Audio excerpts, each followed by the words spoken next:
الحمد لله نحمده ونستعينه ونستغفره ونؤمن به ونتوكل عليه ونعوذ بالله من شرور أنفسنا ومن سيئات أعمالنا من يهده الله فلا مضل له ومن يضلله فلا هادي له وأشهد أن لا إله إلا الله وحده لا شريك له وأشهد أن سيدنا ونبينا ومولانا محمدا عبده ورسوله صلى الله تعالى عليه وعلى آله وأصحابه وسلم تسليما كثيرا كثيرا إن الله وملائكته يصلون على النبي يا أيها الذين آمنوا صلوا عليه وسلموا تسليما اللهم صل على مولاي صل وسلم دائما أبدا على حبيبي وخير الخلق كلهم هو الحبيب الذي ترجى شفاعته لكل حول من الهواء المقتحم. محترم دوست اور بزرگوں، بیان تو ہمارے حضرت کی صاحب ہی کریں گے.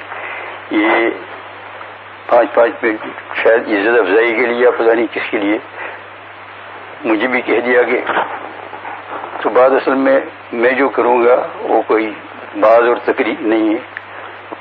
یہ اس تنظیم کا عمر الفر تنظیم کا جو ہے احسان مانتے ہیں کہ انہوں نے اس مجلس کو یہاں رکھا اور حق تعالیٰ جل شانہ نے ان کے دل میں ڈالا، تو انشاءاللہ اس کی بھی برکت ہم کو ہی ملے گی. حضرت مفتی صاحب مدظ اللہ علی کو دعوت دی اور کئی دن سے یہ باتیں چل رہی ہے. ہم لوگ آپس میں مشورہ بھی کر رہے ہیں، ذمہ دار حضرات بھی پوچھا کیا کس طریقے کرنا ہے کیا کرنا ہے. اس درمیان میں ایک دن رات کو میں نے خواب دیکھا اور خواب میں حضرت مفتی اعظم پاکستان حضرت مولانا محمد شفیع نور اللہ مرکزہ حضرت کے والد صاحب، ان کی میں خواب میں زیارت کی. حالانکہ اس سے پہلے ان کی خواب میں کبھی کوئی زیارت بھی نہیں ہوئی تھی. ہاں، ان کی حیات میں ان کو دیکھنے کا مجھے موقع ملا. جب میں مشکات شریف کے درجے میں تھا اس وقت حضرت جو ہے وہ یعنی حضرت کے والد صاحب حضرت مفتی اعظم پاکستان صاحب معارف القرآن دیوبند تشریف لائے تھے. تو اس وقت جو ہے ایک بیان بھی سنا جامع مسجد میں اثر سے مغرب کے درمیان میں، اور ملاقات بھی ہوئی. اور اس وقت ہماری عمر بہت کم تھی، کوئی 18 19 20 سال کی ہوئی، لیکن اچھی طرح وہ حلیہ یاد تھا. پھر خواب دیکھا اس طریقے سے جو بہت سوچ سمجھ کر بول رہا ہوں کہ خواب بھی ہیں اس کے اندر کوئی زیادتی ہو جائے تو پھر بہت ہی یعنی تکلیف کا سامنا کرنا پڑتا ہے، پھر سوچنا پڑتا ہے کیسے توبہ کرے کیسے.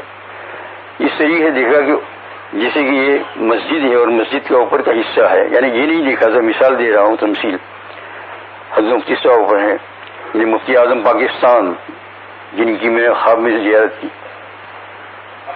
اوپر ہے. میں گیا اسٹیپ کے اوپر سے اوپر تو وہ کھانا کھا رہے تھے، آئے ہائے، اور اتنا نور چہرے کے اوپر، اتنا نور چہرے پر میں نے کبھی دیکھا نہیں.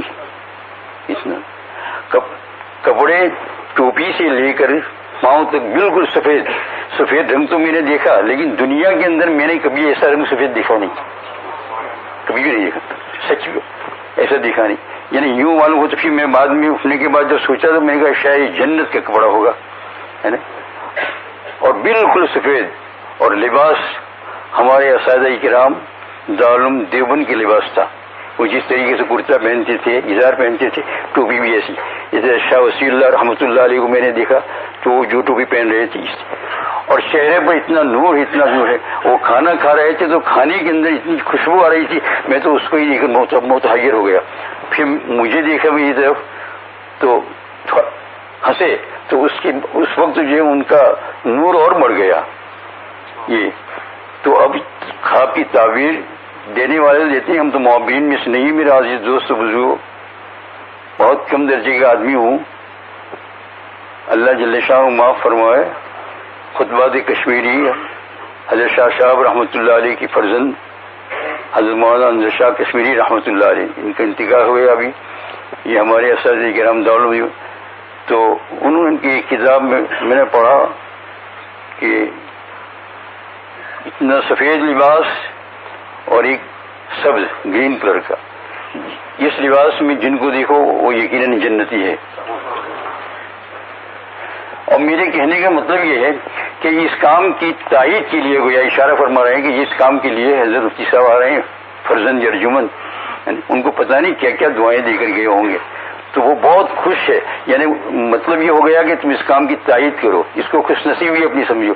اور یہ جو کام چل رہا ہے طریقت بزرگ خدمت خلق نیس بتصویر و سجاد و ذلق نیس شادی رحمۃ اللہ علیہ نے گلستان کے اندر یہ شعر کسی واقعے پر ارشاد فرمایا ہے.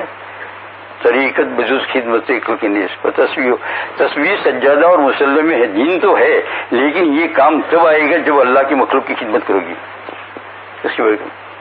اس کا ایک لمحہ جو ہے جو تنہا بیٹھ کر ذکر کرنے والا ہے, اس کا ہزاروں لمحے کے برابر ہو جائے گا. تو حضرت مفتی صاحب رحمت, میں کوئی بات نہیں کرنا چاہتا ہوں, میں نے پہلے ہی کہہ دیا. حضرت مفتی صاحب تشریف لائے ہیں, ہم بہت خوش ہوئے ہیں, ان کا حضرت کا احسان مانتے ہیں, حضرت سے دعائیں مانگتے ہیں, اور یہ کہ اللہ جل شان ہو آپ کو اور صحت عطا فرمائے, اور صحت عطا فرمائے, اور صحت عطا فرمائے, خوب چلائے, خوب چلائے, خوب چلائے دنیا میں. حق تعالیٰ جل شان ہو آپ کو خوب عطا فرمائے. بھائی جوڑ سے کہوں, خوب چلائے اور اس کام کو خوب چلائے. اور مل کر جس تنظیم نے ان کو دعوت دی ہے اسی طریقے سے وہ بھی جو ہے اس کام کے اندر آگے بڑھ کر اور بھی کوشش کرتے رہے, تاکہ جو ہے وہ کمزور لوگوں کی مدد ہو جائے. یہ اب اس میں تو آپ کو کہنا ہی کیا ہے, اس وقت جو ہے عالم اسلام کے اندر کیا ہو رہا ہے, کس طریقے سے کمزور ہو گئے ہیں اور کس طریقے سے ان کو مدد کی ضرورت ہے, یہ تو آپ زیادہ جانتے ہیں. حق تعالیٰ جل شانہ اس تنظیم کو بھی قبول فرمائے, اور ہمارے حضرت مفتی صاحب مد ذلہ العالی کو, ان کے والد صاحب حضرت مفتی اعظم پاکستان رحمۃ اللہ علیہ کے طفیل کے اندر ان کو بھی خوب آگے بڑھائے.